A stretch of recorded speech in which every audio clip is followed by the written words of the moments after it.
name is Sarah, and welcome back to another episode of Talking Fast. Alongside me, just like every single week, is Jacob Morris, manager Jacob. Full name today. Jake Moore. Your Instagram handle doesn't have vowels. Like, what is it? You're missing some letters. You just tossed out a Jake. No, because I read it. Your Instagram handle is like Jake. Oh, Moore. But your friends call you Jake, which throws me off. Yeah, some people do. I think like if you knew me before, maybe 2002, you probably still call me Jake, but that's a very small amount of people these days. I prefer Jacob, and I reintroduce myself as Jacob to everyone. I feel like a lot of your friends, when we were at like your event a few months ago, they asked me like, "Oh, have you seen Jake yet?" I know, and I was like, there would be like a bunch of those people. The probably the 6 people who would still refer to me as that were there. We're all the 6 people that were there. Anyways, so Jacob Morris. I'm here. What is We're it that you're drinking or eating this week? Okay, well, Sarah, I was just in Boston, and I'm going to talk about Boston. that. Yeah, a little bit more later on today. However, one of the biggest things that I was most excited for going to Boston for the first time, if you follow me on Instagram, this is going to come as no surprise to you that I'm a huge fan of the Boston cream donut. Yes, you believe it's the superior donut. Well, I know it's the superior donut, and I'm a huge fan, so I was excited to go to the birthplace of Boston cream pie and Boston cream donuts. Is that what it comes from? Boston cream pie, yeah, I believe so. Oh, that makes sense. Custard. And this is how I clued it all together, because I was looking it up. There were a lot of Boston cream pie places, and then when I went to the different bakeries, they had like Boston cream pie, Boston cream donuts, Boston cream cupcakes, Boston cream cannoli. Can you believe that? Did you have one? I stuck to the donuts because there were just already so many to try. Yeah. I did a tour of 3 different ones, 3 very distinct Boston creams, and I have to say that all of them were very good, but there was one that just like stuck out. And it's tough because I can't even tell you exactly which one it was. It was about a place called Mike's Pastries, and you know what? I walked past like 15 Mike's Pastries, I swear, and they're all different. So it's the one over near Fenway. I don't remember Pastries near the Fenway street. if you want to get Boston cream. How did it rank up against like a Tim Hortons Boston cream? Ooh, I don't know if I'll be able to go back, honestly. Listen, I love Timmy's. No hate to Timmy's. That's in my life the original Boston cream. Mm-hmm. But there's something to be said about the original Boston cream that just is in an upper echelon of rating. So anyway, if you ever get a chance, you're stumbling through Boston, go and get a Boston cream. You can't go wrong. As someone that doesn't enjoy donuts, I don't think I personally will, but I was waiting for like the Instagram stories. I was waiting for like you to bring us along. I was waiting for like the vlog or something. I was okay, I have a few pieces of the content. Maybe I'll throw one up on Instagram. Sarah, what are you eating or drinking this week? I've always known in my heart and soul that this is my favorite pizza in the city. And look, I'm not someone that like makes like absolutes about food in Toronto, because I made that one time and like people came at me on the internet because how dare you like judge Toronto food scene or whatever. But I feel like people are very passionate about the best pizza in the city. First of all, sidebar, what was the first absolute? I know this was like years ago. This might have been 2021. I made some video like being like some of my favorite bars or restaurants to go to. And okay, I gotcha. It was just not it. So I stayed away from food content from that. I was traumatized.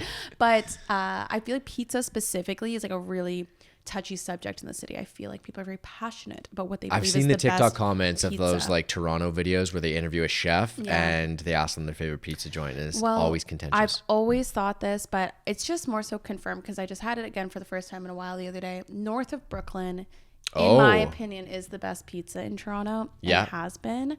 I just love it. It never disappoints. Their garlic dip is amazing. They have a donair sauce. Their garlic knots. Their Caesar salad is good. I feel like the overall experience is so good. And the pizza itself, so freaking yummy. It's like the closest thing I would compare like when I get like slices in New York. Yeah. It feels like the closest, which makes sense because it's called North of Brooklyn. But I just had it on Friday again, and it's so Where is the location that you go to in Toronto? I order from the Queen Street location. Okay, the one that's near Jaybird. Is that the original? I don't know that one or the one in the Village. I don't know. But then this one I got, I don't know. It was more north because I was at my friend's on Lansdowne. So this one was by like, the one by Blood Brothers. That's what I was gonna say. That location, it was great. It's so good because that location is inside the Greater Good, which is an amazing bar up there on Geary Ave. I didn't actually go to the Greater Good. Now I want to, but I don't know. North of Brooklyn is the best pizza in the city, in my opinion. Granted, I haven't tried Batty Alley yet, so like maybe like they'll change my opinion. But I don't know. I just think I think it might be a little overrated. It's a good slice. North of Brooklyn never disappoints. And when you order it, everyone goes, oh, like no one's disappointed that you ordered North of Brooklyn pizza, 100%. right? Everyone's so happy about That's it. a good take. That's a good Toronto take. Thanks. It's the only one you'll get. Sarah, what are we watching or reading this week? I'm sorry that I'm not going to say something new because really mostly just what I'm watching right now is Real Housewives of Salt Lake City, and that shit is crazy. And I've been influencing other people to watch it, which is, makes me so happy. But I went back to the movies. A movie so nice. I watched it twice. Anyone But You. So you're welcome, Sydney Sweeney and your production company, because I'm help lining your pockets because it just surpassed $100 million this week. Yeah, at the box office. Which, granted, it only made like 20 mil in its opening weekend. So it's been like, I think, a big word of mouth, slow climb. This also goes to my take. I had said it on when I did my review on TikTok. I think the marketing for this movie, they just like drop the ball completely. They don't really hit the proper target demos, and they just try to sell it as like two hot people, as opposed to like go to the romance book talk girlies, go to the people that like love to consume that type of content anyways, and like, I don't know, work with them to get the message out. Because even like when I posted the Instagram story reviewing that movie, it was shared like 400 times with people, clearly because people are like, oh, it does sound good, maybe we'll go see it. I think people were just waiting for other people to like test run it almost. So I went back to go see it again with Tara. We had the theater essentially to ourselves. 2 people did pop in at the very end, but it felt like a private screening. And I liked it just as much the second time. Really? It's going to be one I keep going back to, I think. And not just because I have a crush on Glenn Powell, but also I just liked it better. Is the comedy back? We were talking about this after you, right? Back. Like I feel like we were talking about that before, about how there aren't a ton of big rom-coms that do super well, and maybe that's why like they didn't put a lot of money into the marketing budget. Well, this movie it's the highest grossing rom-com since Bridget Jones's Diary in 2016. Whoa, okay, then maybe it is back. And then Tara made a good point. She goes, everyone keeps saying 2016 is back. 2016 was like everyone's favorite year. A bunch of the trends are coming back. So she's like, maybe that's like a sign that 2016 is back. And that's a great year. So I'm down for it. That's a good omen. That was a great year. It was a good omen. How about you? What about you? What have you been watching? Okay, this is almost the exact opposite of a rom-com. There are definitely comedy elements, and has vaguely to do with a relationship, but it's Good Grief, which is Dan Levy's directorial film. Has he directed other films? Ooh, I don't know. He wrote and directed, and I think he wrote and directed and starred in it. Yeah, and I think I liked it. You did like. I've heard some hot takes. I heard a lot of people didn't like it. Really? No, I did like it. It was a snooze. It wasn't a snooze for me. I did like, first of all, there's really good fashion in it. Oh, really? I liked, and good design. However, the one hot take that I will say is that I think that Dan Levy is maybe more talented than Dan Levy thinks he is. I thought you were going to say than Eugene. I was like, that's a very big take if that's what you're saying. No, but I think like he could easily be directing, writing a ton of these movies. I think that, maybe some of the takes are right, that it could be tightened up a little bit just to be maybe more widely marketable. Yeah. But I enjoyed it a lot. I think it was fun, a little bit funny, also a little bit sad. But also, like, part of the reason for his success is because he created things that weren't initially widely marketable, and then like shit grew on people. So maybe this film will be like the same. Which it maybe is not to say like it sounds like he's finding his voice, but it was just a cool way to go and see. Oh, Dan Levy's out there directing and writing movies now. That's really exciting. Yeah, I would say I would add it to your list as a recommended watch. If there's like a nice day you want to cozy up on the couch, throw it on. For me to cry? Yeah. Okay, cool. What are we listening to this week? Okay, I think that I can't remember if it was on last episode or if I just have been shit talking this to other people in life, because I've definitely been doing that over the last, I think it was out for 2 weeks. Ariana Grande dropped her comeback single called Yes shit talking, and. But you've been listening to it? Pause. Okay. I listened to it immediately as soon as it came out, because I was like, I want Ariana Grande to be back. Okay. First time listened to it, didn't hit. I was like, this is a flop. I texted Haley, who is a massive Ariana Grande fan. Oh, really? Yeah, and I was like, this is not a good song. It's a miss from me. Like, I was pretty ruthless about it. Not gonna lie though. I'm sure Ari took it very personally. She did. She texted me back and was like, what can I do to fix this song? The answer to do that for that is nothing. It's to just 300 times. Listen to it 300 times. I'm not kidding. Like I alluded to again, we're in Boston over the weekend. This was like the go-to morning shower, get ready track, put it on repeat. I'm ready to call it at the end of January here as the song of the summer. Oh my God, or Jacob. No, if Ariana Grande, if Yes and is not the song of the summer, she will claim the song of the summer from her album. I'll guarantee. See, I'm not someone that even if I don't like it initially, like if I listen to it a million times, it won't like.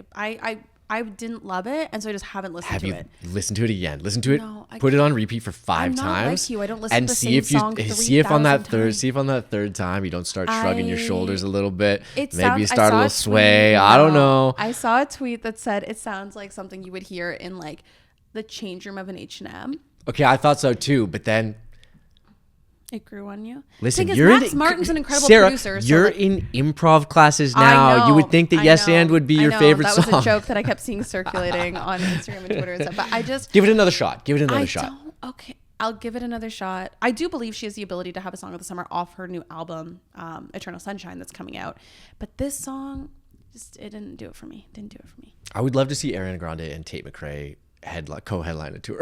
Oh, co-headline. Someone clip that and we'll in case you predict the future from it. What about you, Sarah? What are you listening to this week? So I feel like this has been a thing on Spotify for a long time, but it feels like the internet just discovered it this week. Everyone's been sharing their day lists. Oh yeah. On Spotify, and it's so chaotic. Like it's like cozy country. Okay, wait. Thursday open yours. Tell us what it is right now.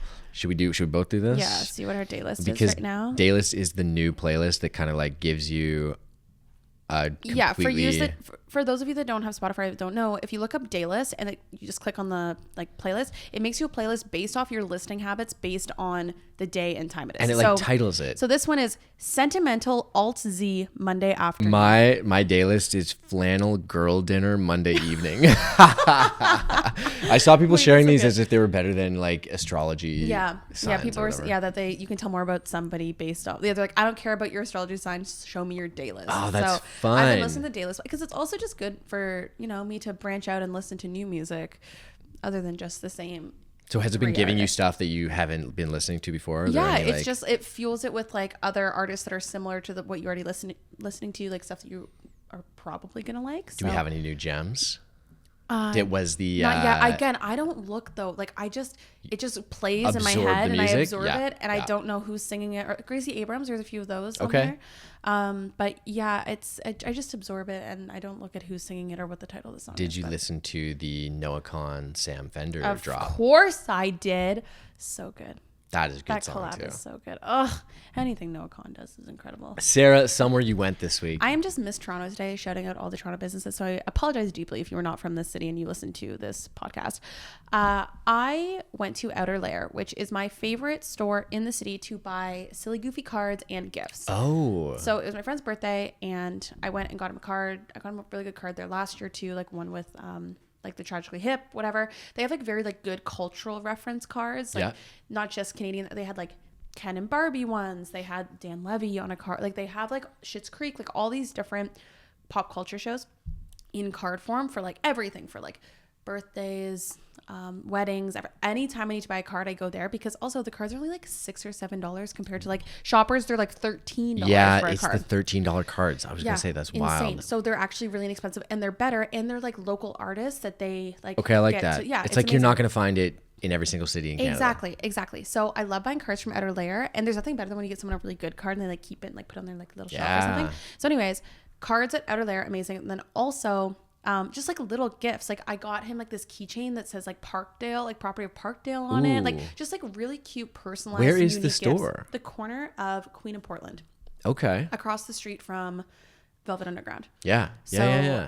I highly recommend going to Outer Layer. They also do online. You can order online as well, but they have really like unique gifts. They have like a Harry Styles coloring book. They have like, it's like Etsy personified as a store. Like if Etsy was just a store. I like that when you can do a gift for like, say it's a housewarming or a birthday or something that where you don't want to get someone a huge gift, but you want to give them something with a little bit more personality. I was equating it to like, instead of buying like a bottle of wine that's $20, I just was able to get him that, and then like little record player coasters that was the equivalent to it. Totally. And then that's like more personal. So Outer Layer, shout out. But that's somewhere I went. What about you? Amazing. Okay, well, I've alluded to it in 2 of the first answers here in this episode, but I went to Boston. Did you just listen to like Noah Kahn the entire time while you were there? I did. I was listening to on the plane Paul Revere.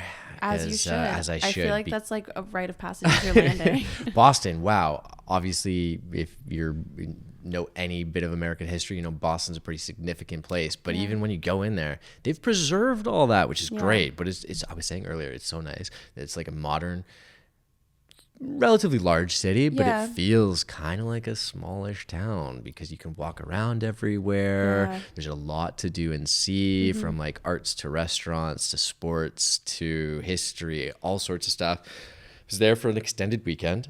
It was a good time. I would go back. I only went once for work, but the one thing I did love about it is that you could walk everywhere. Like I was staying, I don't know what area I was staying in, but it's like I'd walk over the bridge and go to the arena with my gear. Like it felt like Toronto that way, that you can like a very walkable city, which I appreciated. And I guess like the history is like embedded within the city, which is pretty cool. Yeah. And I mean, well, I alluded to it earlier, obviously Boston creams are there. So what more reason do you need to travel? You also said off camera to me that it was some of the nicest people, yes, which I think would surprise people, because I hear Boston so. And I think angry Boston Bruins. Well, especially fans. Like I was going to a Boston Bruins game, so and you think like, to get punched in the face or something. You know, being from Toronto, being a Leafs fan, I was like, we got to keep that down a little bit. But no, everyone was super nice. The guy beside me kept high-fiving me, even though I wasn't wearing a jersey. It was a good time. I love that.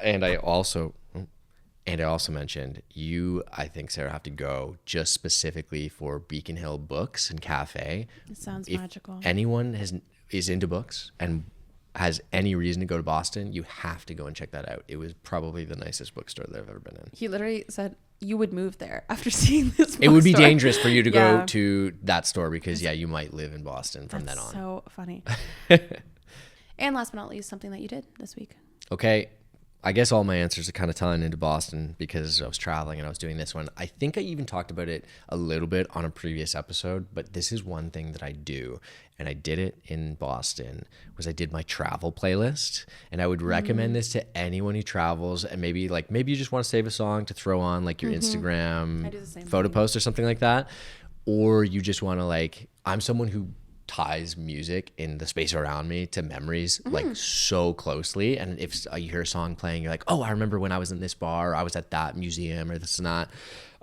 So I do travel playlists, and when I do, oftentimes I'll just be jumping on Shazam a track, and then immediately add it to a travel playlist, which is so that. Boston, I have 10 or whatever songs that were playing in different parts of the city. Was it a little diner, or maybe it was at the game or something like that? As you're traveling, not making a pre-travel playlist about the vibes of the city. No, they're actually songs that you like. So a song in a restaurant, someone else has curated that playlist to fit the vibe of the place. Maybe it's new music that you've never heard. Cool. There were a couple songs, couple artists that I didn't I'd never really listened to before that I tossed in there. It's a good way to discover new music, but then also keep kind of a scrapbook of memories from your travels by tossing it all onto different travel playlists. Oh, that's cool. So I would recommend doing that.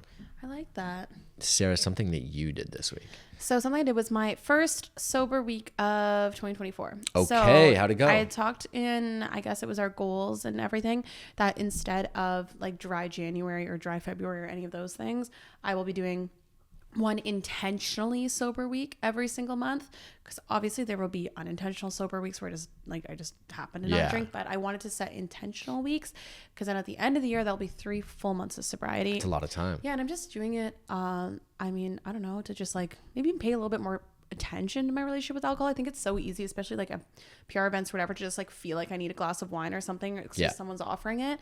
Also get a little bit more creative with the way that I spend time with people. I don't know. So it's, and 1 week is nothing. It's no time at all. So intentional. I did Saturday to Saturday. It was good. Did you notice a difference or anything? You were oh, I have this event. Maybe it's going to be weird. Well, I mean, again, also because I'm intentionally picking the week, I can intentionally pick it on ones that maybe aren't as busy. I mean, every week for me is busy, but when Julia and I were making dinner together, she was like, oh, do you want me to crack a bottle of wine? And I was like, oh no, it's my sober week, that. Whereas normally I'd be like, hell's yeah, crack a bottle of wine. It's also nice to have that intention then to break the stigma around that conversation. For sure. Because it's not like you're going entirely sober, at least right now, right? And that's you're just reframing your relationship with alcohol, like you said. But that makes that conversation a little bit easier. And people exactly. I feel like it's a little bit in vogue right now to be not I know. questioning alcohol. Sobriety is trendy right now, which is that sounds weird It's a cool thing to be trendy, it's though. Very trendy right now. So It's really interesting. I think it's gonna be really interesting, like as I pick more weeks, especially as like the summertime comes and stuff, when I'm like more like going on patios or the winter. It's kind of easy. Yeah, it'll be interesting moving forward, but I'm up for the challenge. It's a good challenge for myself. Okay, that's nice.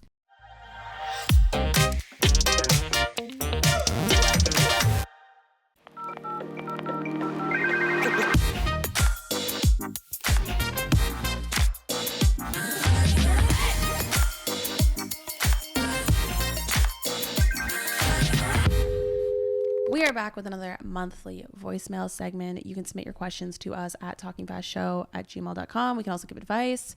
I also do call us on Instagram. We do call us the Talking Fast Show Instagram. So we want to talk. We want to answer your questions, and we want to give advice. We like when we actually get to like break down topics a little bit. So we do these monthly. So whenever you have a thought or a question and think, I don't know what to do, maybe Sarah and Jacob can help me. But with that, we have a bunch of random questions that have been selected for January voicemail. Jacob, are you ready? I'm ready.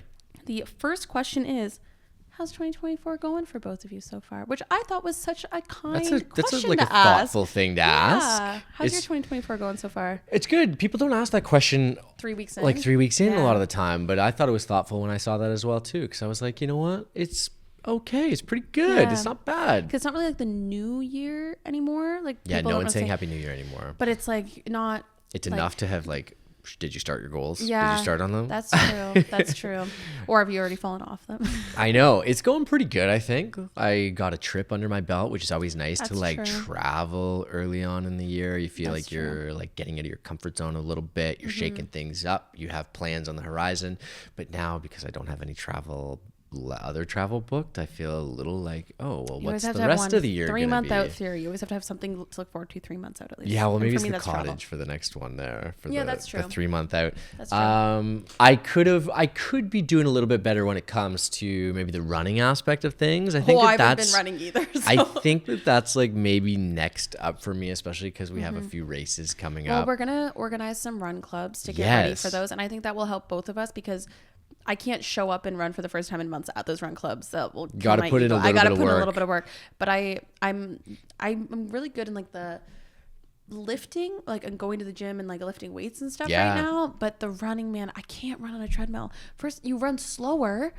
And I'm just staring at the same thing the whole time. And like, the outside is so cold right now. Listen, it's too cold to run. Like if it's like -5, I can do it. I've only got one pair of running tights too. So like if I run once, I got to do a load of laundry before I do the next one, which is my excuse right now. But I'd say mine is like going pretty well. It's like not too high, not too low, which is better than last year. Because last year my year started off pretty low, and then it was crawling out of that like mental health hole the entire year after. So I have no complaints. I was like talking to my therapist. I'm just very like day-to-day chill, which I'm not as a person normally. So something about this year, I'm just like, overall, I'm feeling like chill in this year and like look good. And just like it's a good place to start. Yeah, it is. It feels like, I feel like I talked a lot about like going slowly into things recently. Normally I go like head on, get obsessed and like whatever. Okay, well, I like this one with the alcohol one too, because that's like, it's intentional. It's approachable and it's intentional. And I feel like I'm setting myself up for success that way. I feel like when I go like so the other way, like when it's like I joined F45, I'm like, I'm going to go 4 times a week. Like that's so the opposite way. Whereas now what I just do is I'm going to the gym whenever I feel like I have the time. When I work from home, I'll go at lunchtime. I'll go down for like 30 minutes and I'll like look up TikToks and like what to do. And I'm like learning as I do it, but it's just kind of like, I'm not going with the intent of like following a strict plan. I'm just going to like get into the idea of going. So when it's regular, it's like when I started running, I just started running to get used to the idea of running, and then I can set goals if I want them. Okay, this is the exact same with me. That's a great way to phrase it, because that's what I was talking about, I think, on a previous episode about getting back into running and like not trying to immediately like hit a goal or something like that, but like really finding your feet and taking the time to find your feet. I like that. Okay, second question up here for voicemail. Hobby ideas for girlies in their 20s that can be done in the evenings. Pretty specific. Yeah, but I think you can answer this because you had girl dinner in your day list. I think that gives me the right to jump in on this one. Okay, so I actually, look at me, new woman. If you're watching, I have a notebook. I actually took notes and wrote it. And those are extensive notes. My writing is horrendous. I realize I don't write anymore, so like my handwriting has just gone to shit. All of those years of learning cursive out the window. So I wrote down a few hobbies. I think one is sports. We've talked about that so many times. It's not only just a great hobby, but it's a great way to meet people. Yeah. And those can be as serious or as low key as you want, whether you're a former athlete, whether you're trying a new sport, and that could be lessons, that could be like rec sports, something approachable. Like I had never really played volleyball before I played volleyball like with my friends. You know what? I had a couple of friends even say that doing some of I think that there's maybe like a little hate around them because they're like, oh, I'm not joining a league to like go and compete. But they're fully like, what do they call them? They're workshops, right? To like specifically learn how to play the new sport. Is? Oh, I had no idea. Yeah, even like drop-ins for it. Jam, we play in a jam soccer league, but like they run clinics. They're called clinics to essentially learn a new sport. Oh, that's cool. So if I want to like learn pickleball, I could go to the clinic. Exactly. Yeah. Okay. See, like that's great. So then like that's an approachable way to do it. I also put just classes in general. I feel like now I've talked about it a bit. I want to take more classes. I'm in my class era. I feel like I'm like removed from school enough that it doesn't feel like schoolwork. And it's like once you're older, you realize, oh, I can just take a class just to take one, not with the intent of like trying to get really good at something or trying to get a job out of it or anything. So like there's cooking classes. There's like even those like paint night things. There's for sure. There's like different. I'm doing improv, and then there's so many different classes, especially if you live in a city there and like different things that you can do. That I think that's like it can turn into a hobby. I think that's, you know like what I would toss in there in terms of classes, but then also maybe something that you could do on your own. There's obviously a new trend around like old vintage digital cameras, but if you have any interest in photography, like picking up an old film camera, there's a ton that you can learn there, and it can be approachable for like other things that you might be interested in. I remember when I picked up my first film camera, I was shooting a lot of music. So like if I was going to a concert, I would just take a camera. Oh, that's cool. And then you try to apply a couple of things you learned, and then maybe you have a cooler Instagram dump afterward with some proceeds of your new hobby. I was trying to also think like what's defined as a hobby. Like is reading a hobby? I guess kind of. I think so. Like I guess reading's a hobby. So like that's an approachable one. Like just when it comes to that, just read things that you actually want to read. Don't feel like the pressure to read something that's maybe like, I feel like with school and going to university, especially, you're being forced to read so often that's what turns people off from reading. I mean, I went through an era where bracelet making was literally my hobby just because it was like a nice little craft to do and it like calmed my anxiety. So I think there's like different ways you make things hobby. Or if you're someone that's like, oh, I just love watching TV and movies, you can almost like make it a hobby by downloading like Letterboxd and like deciding to like leave reviews, and like that's how it becomes your hobby. Just like you're not doing it because you want to become a professional movie critic, but like you can just leave reviews and maybe that's your hobby, and so then you can share it with friends or something. Okay, like that's a great idea. Yeah. Oh, Haley and I have been using this app called Belly, which is basically the Letterboxd for restaurants. That's yeah. cool. And it's like, it's fun to like, you can toss in photos of your own experiences. I know it's like maybe not super approachable because you have to be like, you're rating a restaurant, you have to go out and do the restaurant, but it's a similar thing. You could do that with recipes. I'm sure, I don't know names off the top of my head, but like, I know that you're in your learning how to cook journey as well. That's a big one. Trying new recipes, doing it with friends. Great way to do that. Yeah. Like it doesn't, like a hobby doesn't have to be like, I don't know. It doesn't have to be so like formula. It could be something you're already doing, but like maybe just like doing a little bit more often or taking it a little bit more serious. Like for me, like playing guitar is a hobby that I have. Maybe I'll pick that up. I've never played guitar in my life. Take some lessons. I would actually love to learn how to play the piano. That's something that's like a goal for the next 5 years. I don't know how realistically I could do that. I feel like you could. I mean, like I feel like the basics of piano you can learn, but I have absolutely no basics at all. I know nothing. I feel like guitar is good, and a lot of people I feel like learn to play guitar when they're older because they just want to like pull it out around a campfire. I was gonna say like if you at your cottage, you're gonna be able to pull it out, but I think those are all some good recommendations. But I just think like think of what you already like to do and don't like force. I feel like hobbies come naturally. Like I feel like forcing a hobby onto yourself and is like don't feel so much pressure to sign up for like 10 classes of this like cooking class or something. Try a ton of different stuff and see what sticks. Drop-ins. Like even improv had a drop-in session that you could pay $20. You get like the 3-hour session for the first one, and then that way it can be like, oh, this is so not for me, or oh, this is great. Then you sign up for like the weekly classes or something. Yeah, for sure. Okay, I found this question so interesting. Jacob, you're older and wiser than me. If you could be any age for the rest of your life, what would it be? Like you get to stay at that age at like what you look like, who you are at that age. Okay, yeah, there are a few caveats for this question, I think, because it's like questions like what? Well, no, I feel like this question is a little bit. Is it mostly based on physicality? Like I think it's. Well, yeah, I think it's mostly based. But not even just physicality. I mean, like like physicality could also mean like fitness and stuff as well. That's what I mean. Yeah, like I think that if I could stay an age, and I don't know like when that would be, but like my prime for running probably, because I know it'll be a sad day when like I just can't move when I like how I used to be able to. Put a number. Like what? Like would you say the age you are right now forever? Maybe. I feel pretty good right now. And that's it. Like, but I'm also not opposed, and maybe this is a take that a lot of people don't agree with, but like I find aging cool. Like I am excited to just age and become like a 9-year-old man. Like it's just to answer the question. Like let's say the age I am now, which is what, 26? 29. What about you? What do you like? How would you approach? I haven't approached this age yet, but I think 30. Yeah, I think 30 is the perfect age to stay forever. Because if I could just say I'm 30 forever, you're seen as an adult.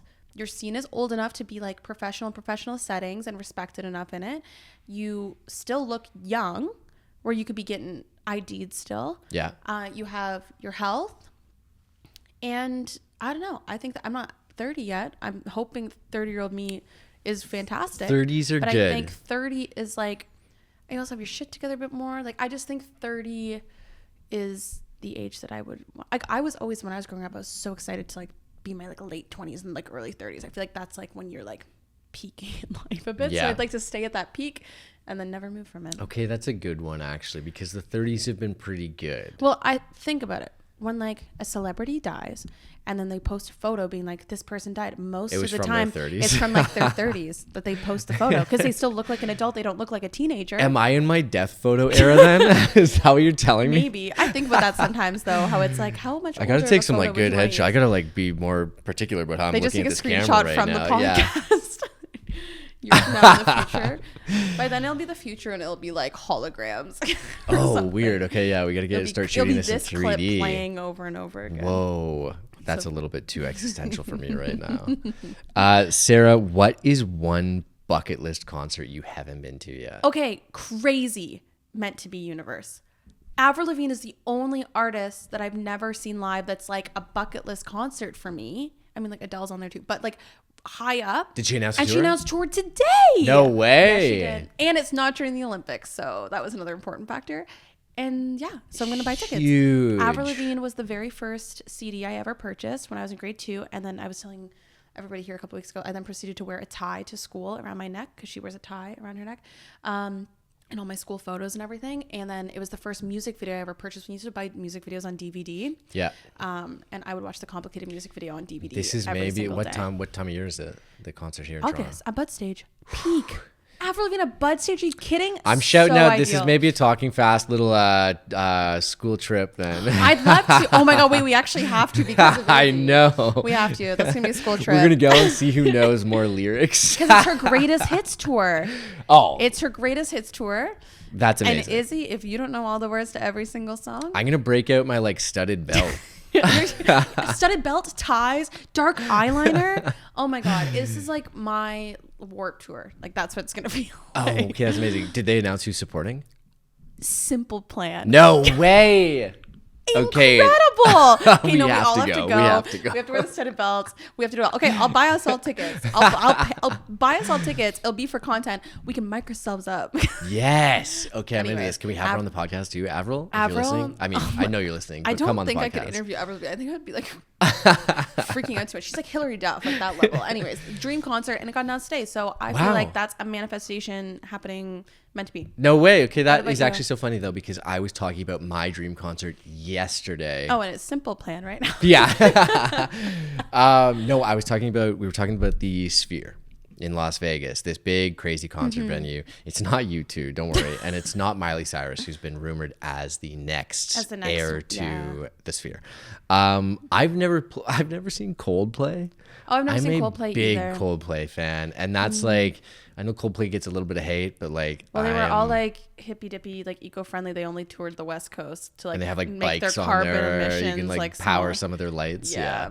I would love to see Coldplay, and I would love to see Coldplay in the Sphere, because they have like big visual shows. I'm sure that they would do something really, really cool. That would be it's cool. highly unlikely they in this life the would Sphere. do it, as it probably takes more power to power the Sphere. than anything else. They would have to change out they'd have to change out all of the seats in that place to bicycles. Or they'd have to like have no morals or ethics anymore. Chris Martin would have to like have a very big life change for that to happen. But I think that, or in another venue, would be my dream concert. I love that. We're shifting gears a little bit. This is the chaos of voicemail. I mean, you never know which voicemail you're going to click through next on your phone. You know what I mean? So this one asks us, how do you move past the loneliness that can come with being in your mid-20s? Ooh, okay. I have a theory on loneliness in the 20s, and I think it kind of is spawned a lot of the time by FOMO being the very core prevalent. root of it, 100%. Yeah, where it's like there are a lot of people, I knew when I was in my 20s, there were a lot of people that I was kind of acquaintances with, or people that I was close friends with would be out doing something with other people that I wasn't really friends with. And sometimes you feel like you're missing out and you're excluded and whatnot. Nowadays, I'm like, don't invite me. Don't invite me. I'm only going to go and do things that I want to do. Yeah. And I'm okay with that. And I feel like the later you get in life, not that I'm late in life, but as you like get older is what I mean, you start to realize like, listen, you don't need a million friends. You can just like focus on your core group of people who are going to be there for you for the rest of your life probably. Yeah. And then find what is fun. But FOMO was it for me in the 20s. I think you've hit a nail on the head. I think FOMO is the root of most of people's problems in their 20s. And it's not just FOMO for like people going out to the bar, like you're not getting invited to this party or this cottage weekend or whatever. I think the FOMO can also be like that right after university gap, right? Where your entire life, your 20s are weird, right? Because your entire life you've been in school, where from an outside perspective, everyone's pretty even. Like you can't, like you're all the same, you're all in the same grade. You're all kind of having roughly the same opportunities. Like obviously like there's differences in money, income, like skin color, where you're from, whatever, but it's mostly a perceived even playing field. And then you go to university or college, and it's the same thing. You're still like in school, you're still in a structure, you're still like in a system that is set up in place for you.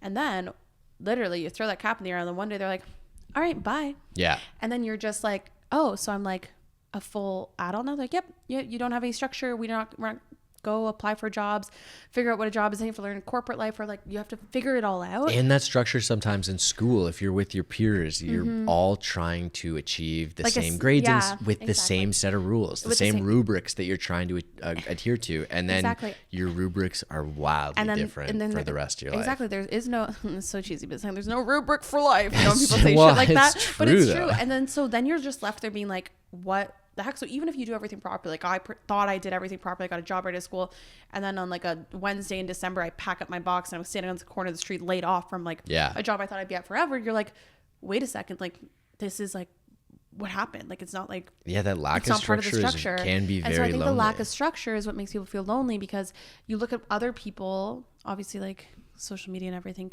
is the highlights and everything, but I think the lack of structure is what really people struggle with, and I don't think they realize that's necessarily what the root of the problem is. And then from there you're comparing yourself to everybody else. Like even like I have like friends that like were in law school, and then they like, I feel so behind, all my friends have jobs, but like we on the other side are looking at you being like, you're in law school, like we feel like you're ahead of us. It's like this weird like perception of everyone's timelines being different, because for your entire life everyone's been on the same timeline, and then one day when you're 22 it's like all blown up. Do you find your conversations with friends with say like early 20s to now have changed so in the sense of like, what I find too is early 20s, mid 20s, the conversations we would have is like, it was always looking forward and what we're going to get to and like what we're trying to achieve and all this, but then it kind of mimicked that kind of highlight reel of social media in a sense, because you weren't really understanding if someone else was struggling with something. You didn't maybe want to feel vulnerable to share that with other people because you don't want to get left behind. But now that's a lot of what I talk about with my friends. It's just like, going through another tough period. No, 100%. I also think, granted, like the era of just talking about mental health and all of that has changed a lot. And I think that's also really shifted. I don't think like even like 5 years ago it would have been the same, but yeah, it's really interesting. All of my like best friends are my best friends from university. So we actually all went to school for a very specific program. Right. Like very specific, like sport media. And then we all like graduated. So, and we all got jobs and whatever. So it was very weird for the first couple of years after, because it still felt like we were in school kind of. And then now I think it's nice that people have branched off into other careers or other like areas. And it's nice because then we just talk about like different stuff. I feel like before it was like such a bubble that we were in, which also can cause loneliness, I think, when you're in this bubble and you feel like you're the only people experiencing like this one thing. But and it's almost like you want, for a while, what I wanted was like, oh, we're, especially in high school and then in and just out of university, it felt for a while like my friends and I were all kind of like going toward the same thing. But then you realize that you're not. You're not, and you're going in different directions. And all of a sudden it's just like, oh, this person that used to be my friend contextually as like the person I would go to the bar with every, weekend or whatnot, is now the person who lives in the suburbs and has a kid and has a completely different life. But that's totally cool too. That makes your life a lot richer, I think. Yeah, I just think that like, I feel like loneliness is a feeling that as humans will feel throughout our lives in different stages for different reasons. Like maybe in your 20s it's the FOMO, it's the uncertainty, it's the lack of structure. But then maybe in your 30s it's the people are getting married or having kids. Like I think there's like the loneliness sometimes comes through like different like stages of your life.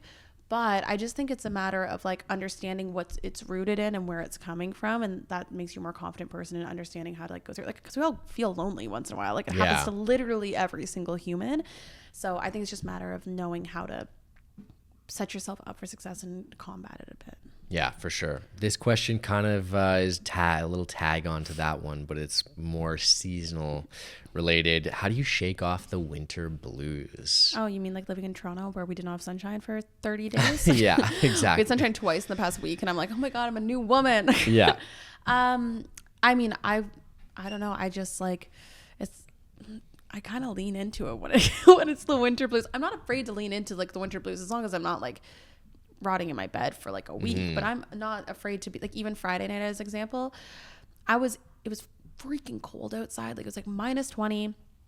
It was just like, I don't know, I had like a long week. I was exhausted, feeling a little down on myself, just like not even down, just like tired and just like groggy.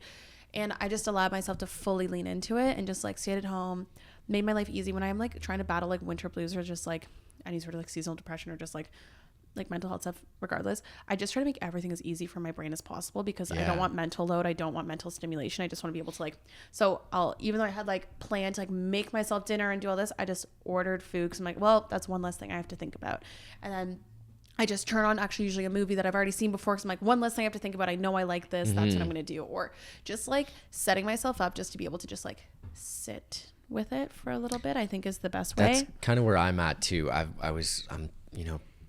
I really dislike the winter, especially. I could deal with the cold. I can't deal with the gray. And no, the gray is what's tough. That's what honestly because cold feels you can like bundle up, but me. there's nothing you can do about the gray. Yeah, and sometimes it's just nothing nicer than breaking up my day and like going out to the dog park with Brooklyn and getting out to walk around in the sunshine for an hour. But if it doesn't exist for 3-4 weeks, and it's getting dark early, like it's. I know, but then I saw, and I'll try to find that. I'm not going to remember nearly anything word for word, but it was this TikTok and I reposted it and it was all about, it was like this really well-spoken person. It was just like a man on the street interview, but they were talking about how important the like periods of darkness and like sadness are sometimes because that also makes those more happy, sunny times a lot more enriching. Well, it's what like people say about when you live in a climate that doesn't change, like the climate doesn't change. Like so when people like live in Los Angeles or something where it's sunny all the time, you don't necessarily like appreciate like the sunny days as much. Whereas I feel like living here, I feel like one consensus of living in Toronto is everyone loves a Toronto summer. Toronto summer is like the best ever. It's unmatched. Talking about 2016 as well. If we're heading for another 2016 style Toronto summer, crazy.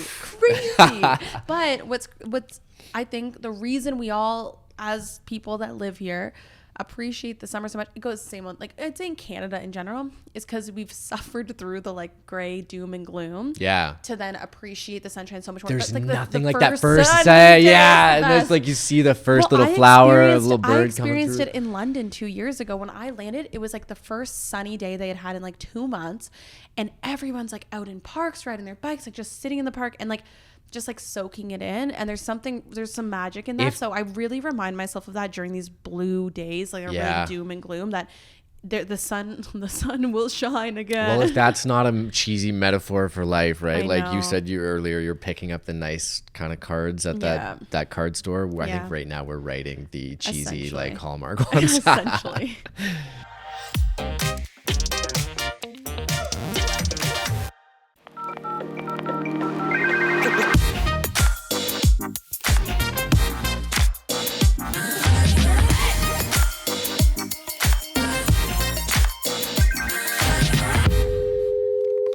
All right. Our next voicemail question, we've got advice for traveling with a partner for the first time. But I think we can like open this up to traveling with anybody new for the first time. Yeah.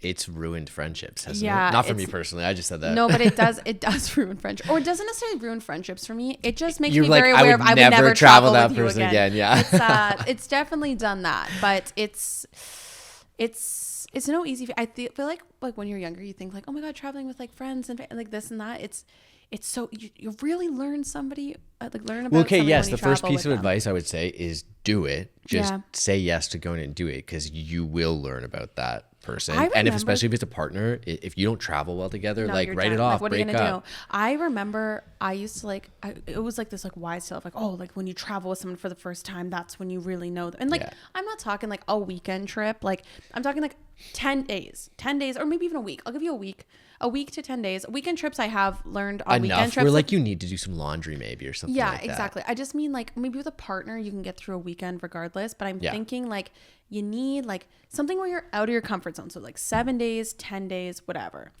And I don't really know if there's any advice. Just like make sure you're like when you're traveling with anyone for the first time, make sure you're on the same page about expectations. As the number one thing, because like what you might expect out of a trip might be different than somebody else. And that's like activities, you're spending, the money you're spending, all the expectations of the trip. You need to lay it out, like just lay it out there, because otherwise it gets so awkward on the trip. And I've had this happen so many times when it's like people had different expectations, or there's tension, or like people like had different ideas of what a trip was going to be, or were promised different things, or la la la. Yeah. It just makes it not fun, because then you're like, why am I spending money here if I'm like not even having fun? Like there's so many layers to it, and that goes for a partner or friends. So just like make sure you're honest, because if you're willing to travel with somebody, that means you're close enough that you should be able to have a conversation about like, okay, that's where my next piece comes in, and it is right off of yours, because it's like tension. If there is tension, have that conversation. Like have it immediately. Don't, especially if you're in a group of friends, say, and there's like 6+ of you or something, and you can break off into a couple different tangents or factions. The last thing you want to do on any trip like that is to basically have it become a game of Survivor, where there are tribes and alliances, and like someone's gonna double cross because they both want to do activities but don't want to spend a lot of money. It's like, it's way better to have that tough conversation that's going to take you like 10-20 minutes, talk through things, and then maybe you get to the end of the conversation, you hate the person still, you don't want to travel with them, but like at least you tried. My favorite thing though that happens on a trip is like you figure out people's roles. Like people fall into like their roles, and it goes with like being in a couple too. Like I'm very much the early planner for a trip. Like I'll plan out like the hotel, logistics, like how we're getting there, whatever. But then once I'm on the actual trip, because I've already done all the thinking of how I'm getting places and where I'm sleeping, the rest of it I'm pretty like whatever about. I'm down just to like wander about.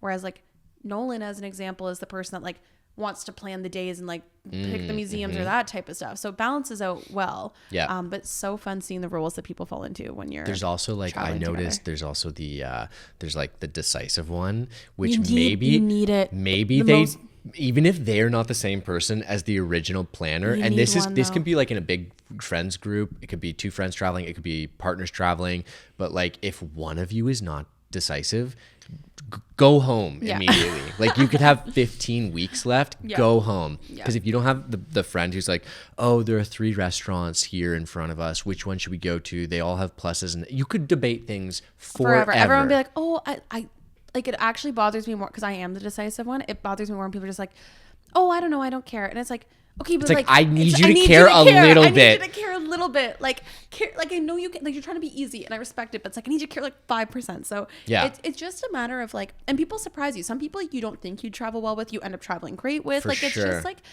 I think you just got to do it and just be open and honest and have conversations, because it's got money on the line. There's like all these things that you don't want to leave it disappointed or like not friends with the person. And I think you avoid that if you just talk about it. Yeah. There are some good roles in there. The other role that I'll toss out there is the transportation person, the person who always has the Uber booked, or the person who like can figure out how to actually get somewhere on transit. Mm-hmm. Big role. Find your roles and lean into them, and be decisive. Okay, another one. Speaking of how to be decisive, the voicemail question we have in front of us now is how to not doubt yourself. How do you become that decisive person on the trip? That's like such a big pie in the sky question. It like is. How to not doubt myself. Like I'm going to do what you did earlier. Not doubt myself in what context? In work, in life, in everything. First of all, you're always going to doubt yourself sometimes. That's like even the most confident people.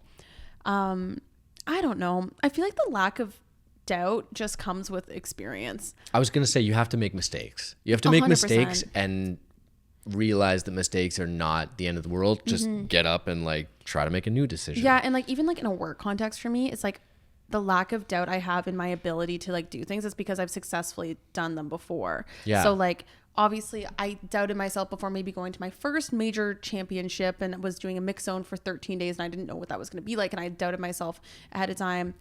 But then again, I'm also of the belief of like, okay, well, if my bosses don't doubt me and they like put me in those positions, they wouldn't send me if they didn't think I could do it. So that always helps. But then the next year I was like, we got this, easy breezy, beautiful. Like so we're good to go. Experience I think experience is probably where my lack of doubt comes from. Yeah, there's also like a psychological component, I think, with if you are doubting yourself, you're probably way more likely to actually fail at something. And maybe that knowledge would help you shift your brain shift it a little bit. And then when I think it comes to personal, oh my God, like I feel like we just like doubt ourselves all the time when it comes to like decision making and this and that, like whether you should go with your gut or this or that. Like there's just so much information out there almost now that it's like it can cause self-doubt, I think. Well, okay, yeah. I like if you're like waiting before making a decision or going and doing something, it's like I would say probably maybe the most practical piece of advice is like do something else that's going to keep you busy. Do some dishes, clean up your room, do something that's going to keep your mind off of that. Because if you're leading up to something, just spinning the wheels in your head, doubting yourself, it's not doing anyone any good. The doubting yourself, I think, kind of goes hand in hand with like anxiety a little bit for me. So like, and I think it's probably the reason I'm actually like, quote unquote, chill-ish right now. And it's this idea that why worry about something twice? Like what's the point in me stressing and getting anxious about something that might happen? Because when the thing does happen, if it's like the bad thing does happen, then I already have to go through the shitty time then. Why would I put myself through it twice? Ah, right. Okay. Right.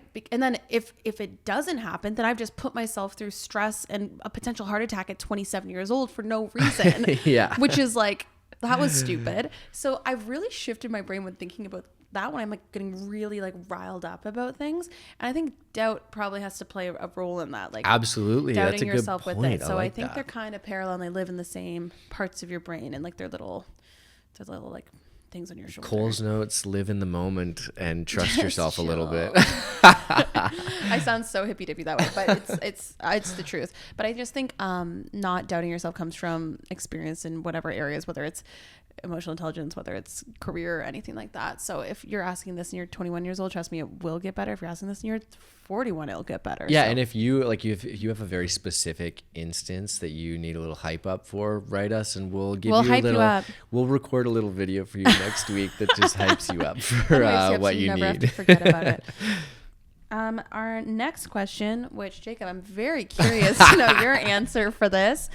They want to know all about reading goals. What are the reading goals of 2024? What is on the TBR to be read? Oh yeah, and what are you most excited to read this year? Okay, as everyone knows, I have a ton of books that are like cracked open on my TBR that I've read maybe like the first half of. So a lot of DNFs. However, I do have, as of a few days ago, a new reading goal for 2024. So this is an apt question here. I read a ton, almost exclusively nonfiction. I want to read fiction. Come to the fun side. Hell's yeah. I don't read any fiction. I never started. I'm trying to like get into that. Well, maybe we should trade some recommendations, because I think like one of the things that sometimes gets me hung up on finishing a book is if it's nonfiction and it's like, you know, short essays or like bits of research that are in a study of some kind, which I read a lot of. You can kind of read it in chunks and it's kind of like a choose your own adventure that way. Exactly. But like the adventure is never chosen to finish the book, unfortunately. Where I think like if you're reading fiction and there is a complete story that you're going to get through. It'd be like you getting like halfway through a movie and going, I've seen enough. Right. Exactly. So I think that I'm like, okay, as a goal to actually finish a full book in 2024, I think that might help me do it. Would you read the Akatar series? And review it, and then do TikTok the whole reaction series? reviews. That's a lot. That's like thousands and thousands of pages. We'll start in baby steps. So if anyone has any recommendations for me, let me know. I really like that goal for you. So last year, so I'm surprised because I bitched about it on this podcast every single week. I was in the biggest reading slump I'd ever been in since I started. For context, I was not a reader growing up. I was like, I read The Fault in Our Stars when it came out and sobbed in my bedroom. That's probably like one of the only books I read in high school, along with maybe a couple Nicholas Sparks books, but I wasn't a reader. That's surprising. You didn't know this? I was not a reader. My sister was. I was never the reader. And but I read like Nicholas Sparks here and there, like little things like that, like The Last Song and all that. And then university came and I resented reading because obviously you're reading all the time for school. And I think what did me in was my very first elective was an English class, which was popular culture in English. And I was like, oh my God, this is amazing. But then they were making you read one book a week. Too many books. It was like Harry Potter and shit. And like she's given me like like the 5th book in Harry Potter. And I'm like, I can't read that in a week. Yeah. Are you kidding me? And I'm actually a very fast reader. So that was a Coles Notes class for me, or Spark Notes, whatever it was. But it really deteriorated me from reading. So I was like, no way. Like I have to read for school. I'm not interested in it. There was no pleasure in that reading. And it took not even 2020 in the pandemic. It took until 2021. If everyone remembers, in Toronto, we were open for a couple weeks. And then they shut us down again into a full lockdown. And I was like, I can't do this anymore. I went to the bookstore and I bought 3 books. I was like 3 random romance books. I didn't have any like book talk recommendations, nothing. I just bought them because they said to be made into a movie. I go, that must mean it's good. And I read them in a week, all 3 of them. And I was like, okay. Started making content about it. And then I just like continued reading. So 2021, 2022 were big book years for me, like reading wise. I was reading like 50 plus books a year. Last year I read like 15, which like sounds like a lot, but it's not a lot. In comparison, like that's reading a slump. Just over 1 book a month. And to be honest, the only reason I hit 15 is because I read the Akatar series in 2 weeks. Right. So I was in a huge slump. This year we're going no slumps. We're going to power through. How many have you gone through this year? What have you started? I'm on book number 3 for the year right now. Okay. Book a week. Yeah. This one though was kind of putting me in a little slump. It's fine. We're going to get through it. It's like anything shorter than Akatar. So now in my brain, I'm like, I can read a 350-page book like in a couple days. Do you always finish, or do you like would you pull a me and you're like, this is not something I can finish? I have. Last year I DNF. It was the most I've ever DNF'd. I DNF'd 4 books. Wow. I guess you read a lot though. You kind of have to. I know there are a ton of books out there. But I read a lot. So this is the thing. I didn't used to DNF, but now I think I DNF more because I know which writing style I like versus I don't. So if I'm not into it, I'm like, I'm not ever going to be into it. And I don't want to put myself back into a slump. But anyways, this year's goal, I didn't make it 50 because I was like, I can't go from like a slump here to not. So I made it 30 because I think I can hit 30. That's just over 2.5 books a month, I guess. Easy. And I think about things that I have coming up, like something like the Olympics, where I'm going to be on my phone every single day. I'm going to want to read at the end. Like when I'm on work trips, I read a lot because I read at the end of each night to like turn my brain off.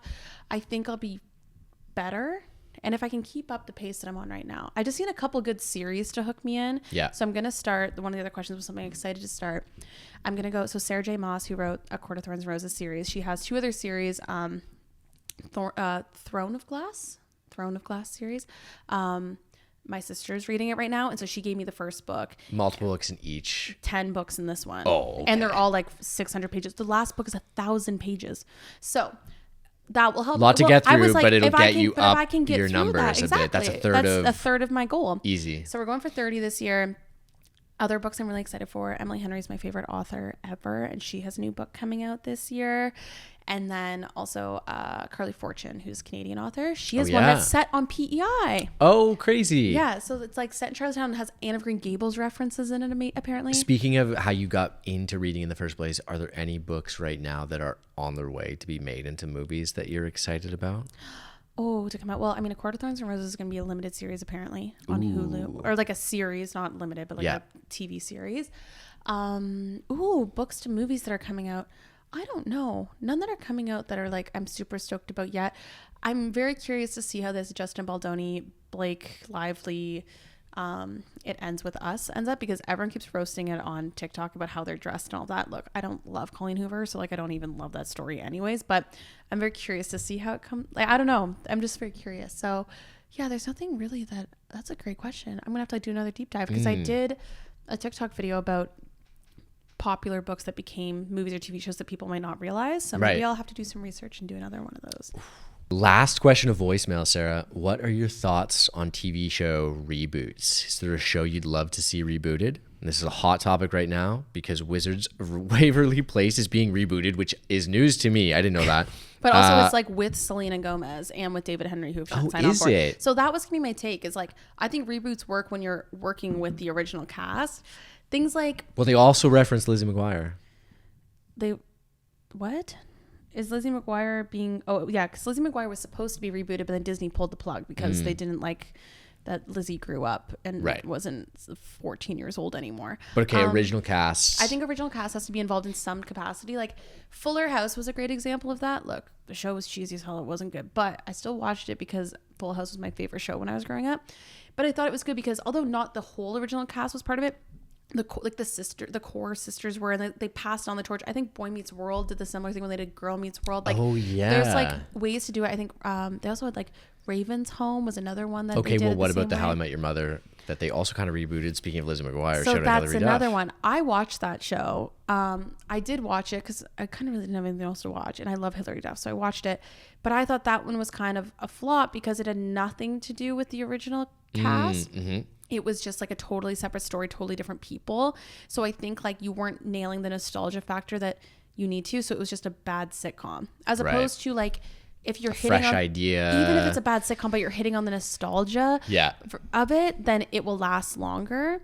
So that one I think was kind of a miss because of that. But I'm excited for Wizards. Okay, so like another example is like Frasier. Like when they're not calling, it's not a reboot. It's not like, it's like a new season of it, which I think is a unique way to do it as well, because they used to have like members of the original cast. It's still like a new story with like his son being a main character and all of that, but there's a familiar entry point kind of. Exactly. So then that way I think it makes the entry point easier for like younger people like me who watched it maybe like growing up with my dad, but then my dad could still watch it. Yeah. So then it feels more familiar that way, as opposed to a completely new cast and just using like, I don't know, like on How I Met Your Father, there's the reboot, like Barney makes one appearance and like whatever, like they just make like these bit appearances that like, it's fine, but I don't think you're leaning into nostalgia properly. So that's why I get excited when they're doing a reboot or a new season of a show in a way that's not recreating what the old show was, but adding on to the storyline, which I really hope that's what Wizards of Waverly Place is going to do.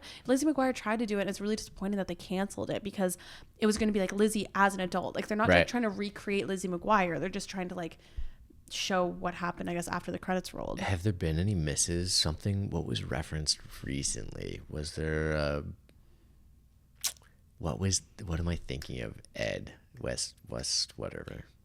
What's that show called? Gossip Girl. Was there a Gossip Girl? There was a Gossip example. Gossip Girl. Right. Only got, I think I got 2 seasons. Got canceled. Again, like there was no reference to the old show. And like everyone said like the reason they loved the old show was because it was just like they were all wealthy assholes. Like that was the reason we watched it. Like we didn't love to hate them You love to hate them. Exactly. And they went totally the opposite way. I didn't watch it, but with the new Gossip Girl. So then you lost that. You didn't gain a new audience. Okay, there's a little bit of that. Would you call Riverdale a little? Well, that's just like taking the property in a new direction. Yeah, it's just I won't even, because it's not a reboot, right? It's just like it's growing up with Archie comics. Obviously, there's nothing to do with the Archie comics. Exactly. I was disappointed with that myself. Was there one that you would want to see rebooted, or something that you'd want to see like after the credits rolled? Like what happened? Like some sort of reboot? This is a good question. It's tough because like some of my favorite shows are ones that I wouldn't want touched again. Or there are other examples, like there would be, The Office is not necessarily a reboot, but there are those crossovers that it's like British version, American version, which I think like most of the time don't cross over well unless they're becoming their own thing. And then I also think there's things that are special and like when it's in its own thing. Like I know think of how many times like Warner Brothers has probably tried to pitch like a Friends like extra season, like, you know, like, well, they did Joey. No, I know they did Joey, but I mean, like, Joey now, wasn't good. But I'm saying, like, now, you know, there's a world where like Warner Brothers is like, come on, just do like a limited 6 episode thing. Like, they probably offered all this money, but I think there's something special when you can just keep it in the sanctity, or you go in a completely different direction and you have just like Curb Your Enthusiasm with Larry David after Seinfeld. That's true. But overall, there's something I'm like craving to get rebooted, but I am very curious to see what they do with Wizards, because I'm like, is it going to be targeted at 14-year-olds? Is it going to be targeted like at us? What is the brother in Wizards? The older brother, it's David Henry. That's the actor's name. Justin. Right. That's right. Justin. Okay, true.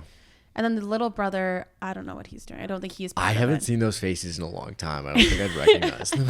Selena Gomez, you want to recognize her face? No, I'm excited for it. I think it'll be good. But with that, thank you so much to everybody that submitted a voicemail question. As always, we'll be doing this once a month. If you've made it this far, please rate the show 5 stars, because we need some new ratings. We haven't really got ratings since last year. Please rate it 5 stars, because if you made it this far, then clearly you like us enough to listen to us for an hour. I would hope so. That's a 5-star performance. That is a 5-star performance. Thank you so much, as always, for listening. We will see you next Wednesday. Bye-bye.